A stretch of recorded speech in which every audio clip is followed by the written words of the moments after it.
NRS అనే topic అసలు మన రీల్స్లోనే లేదు. ఇవాళ ఎన్ఆర్ఎస్ గురించి ఎందుకు మాట్లాడుతున్నా అంటే ఎక్స్పీరియన్స్, అది బ్యాడ్ ఆర్ గుడ్ అనేది నేను తర్వాత చెప్తాను. బిల్లింగ్లో వచ్చిన ఎక్స్పీరియన్స్ నేను ఇవాళ చెప్తాను.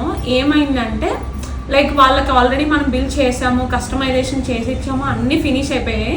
కానీ లాస్ట్లో నాకు ఒక్క మాట వినిపించిందండి, ఏంటి మీరు బిల్ ఎన్ఆర్ఐ అని చెప్పేసి ఇంత వేసారా అని అడిగారు. దానికి నేను ఇవాళ ఆన్సర్ ఇస్తాను. జనరల్గా బిల్ అనేది కంప్లీట్గా ఫిక్స్డ్ ప్రొసీజర్లో నడుస్తుంది. ఎక్కడ కూడా అంటే వేరియేషన్స్ అయితే ఉండవు. ఎక్కడైతే ఫిక్స్డ్ ఉంటుందో అది మీరు ఎన్ఆర్ఐ ఉండొచ్చు, లేకపోతే మీరు యూకేలో ఉన్నారా, యుఎస్లో ఉన్నారా, ఎక్కడున్నా సరే, ఈవెన్ ఆస్ట్రేలియాలో ఉన్నారా, నాకు సంబంధం లేదు.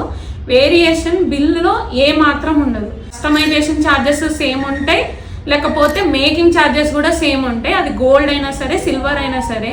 నాకు ఇది మాత్రం చెప్పాలనిపించిందండి.